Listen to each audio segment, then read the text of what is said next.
Hi, everybody, and welcome to another edition of Craig's Corner. Carmine Vetrano with you, and alongside me is the general manager and assistant coach of the New York Bobcats, Craig DeRemus. And Craig, thanks for joining us again. The opening weekend for the Bobcats done now. Now we're looking ahead for the home opener. We'll get to that in a little bit. But quickly, your thoughts on Saturday. The Bobcats come back, get a 4-3 overtime win against the Walpole Express. Sunday, the offense didn't show up. We'll talk about that a little bit later. A 3-0 loss to the Boston Bandits. Just a quick recap of the weekend. I think when you look to Saturday, it was good to see our team respond to some adversity on the road. Didn't get off to the best start, definitely not the start we wanted for the season, but it wasn't despite a lack of effort from our team. I think our boys tried hard, worked hard. We just didn't get some bounces, and they capitalized on some errors. Got some timely offense. I think I was happy with how we responded, both offensively and defensively. You know, you think of a game, a 4-3 game, but we were happy with our goaltending throughout the weekend. Both of our goaltenders gave us the chance to win each game. And up front, I think it just took a while for our offense to get settled and capitalize on some of their errors. And it was a resilient effort by our guys. And obviously, you go on the road, you want to get one, but it's nice to get to overtime and give a chance to get two. And Joey McGuire came in and responded well, as he's done in the past in Walpole, and netted us the game winner. It was a real nice start for us, especially, like I said, being on the road with a young team. Let's talk about Saturday's game. As you mentioned, Joey McGuire gets the game-winning goal for you guys in overtime. He's one of the 5 returners we talked about last episode. But 3 of the 4 goals scored by guys that have put on the Bobcat jersey before. Corey Kennedy gets one. Lucas Brown gets one. How important was that for you and the rest of the coaching staff to see that some of the veterans were leading the way offensively? I think more for those guys and for some of our newer players is to see those guys be successful and get that monkey off their back with the first of the season. Those guys work hard. They work hard every day in practice, on and off the ice. And to see them get rewarded with the goal is promising for the club and shows those guys who are not returners that it's important to work hard and put the effort forth, and you'll get rewarded. So happy for those guys to get off the schneid early. I think all 3 of those guys will be obviously instrumental in our success throughout the year. So to see them get on the board early was really good and encouraging for our club.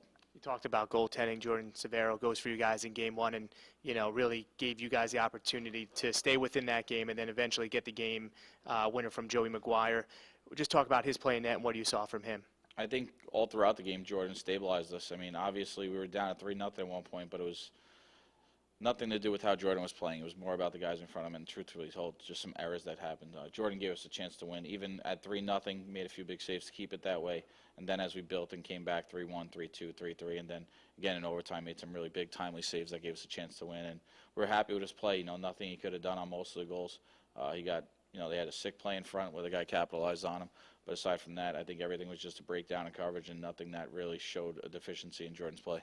All right, so the team gets the win, 1-0. You go now play the Boston Bandits Sunday morning, so it's a quick turnaround. Offensively, the club just wasn't there. A 3-0 loss, but again, Brandon Rathwell played well for you guys to keep you in it pretty much the entire game. Even though the club did get that loss, there's obviously some positives to pull away. What were some of the things that you and the rest of the coaching staff saw positively to work on this week in practice? I think I don't think it was a 3-0 game. I think the game could have gone either way. I think we had some breakdowns in coverage, and they took advantage of it. When they had breakdowns, we didn't. Their goalie played very well. Palmer's a good goaltender. We knew going in we'd have to test him early and often.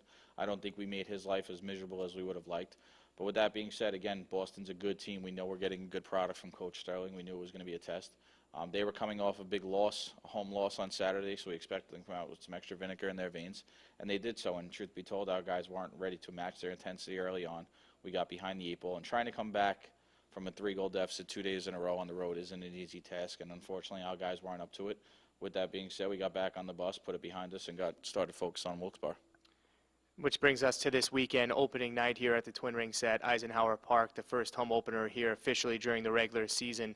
I know it's a lot of high emotions going on, a lot of anticipation. You guys are pretty much ready to go here. But again, for you guys this week, I know you had Monday off, but now to kind of get going, looking towards the night, what are some things to, make sure that these players almost don't get too nervous or too emotional, almost too, anticipating this game coming up so that you guys, again, have the emotions in check? Well, I think a couple of things. One, you have to talk about we've played here in the USHL Atlantic Challenge, which is an important reason for us to have those games in place. Another thing, it's a divisional opponent. Wilkes-Barre is in our division. The games mean a lot, so even though it's early and it's our home opener, the 4 points are huge. We know Justin Lyle and his team do a good job. They've been off to a great start. So that's a high-powered offense right now. They're playing really well on the power play. So I think taking some of that and just focusing on a normal game will help our guys. I think also at the end of the day, the guys realize it's a big game for us. It's not just about the pregame festivities and the crowd that'll be here. It's going to feel a lot better if you do it and you win, not come away with a loss, and then none of that stuff means anything. So we're looking forward to it. We think our team's ready. We're going to have a great week of practice, had a good day today, and we'll be ready to go on Saturday.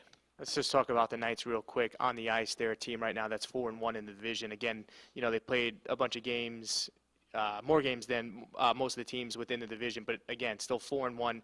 They have Dan Perez, who's leading the league right now. He has 8 goals, 11 points in 5 games. They're a team that, as you mentioned earlier, that on the power play, they're pretty lethal. So I know special teams is going to be big this weekend.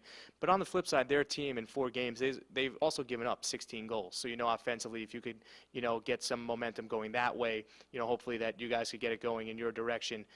On the ice kind of scouting report right now, what do you see from the Knights players? I think first and foremost you got to talk about an opponent we know pretty well. Played them a couple times last year. Everything was a tight battle. I think we tied them 2 or 3 times. This year we've already played them twice in the preseason. We came out on top both times, but I think that could be thrown out going into the regular season. We know they're a good team. Coach Hall does a good job of preparing his guys and coming ready to play. They actually play a pretty familiar style to us, so we should be prepared for whatever they're going to throw at us on the ice.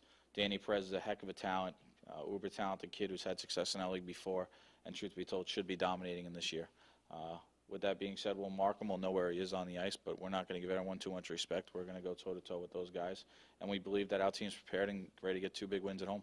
You guys amped up? You ready to go? I think we're ready to go. All right. That was Craig Doremus, General Manager, Assistant Coach of the New York Bobcats, joining us for another edition of Craig's Corner. Fans, don't forget, opening weekend here at Twin Rings at Eisenhower Park. Go to nybobcats.com for more information.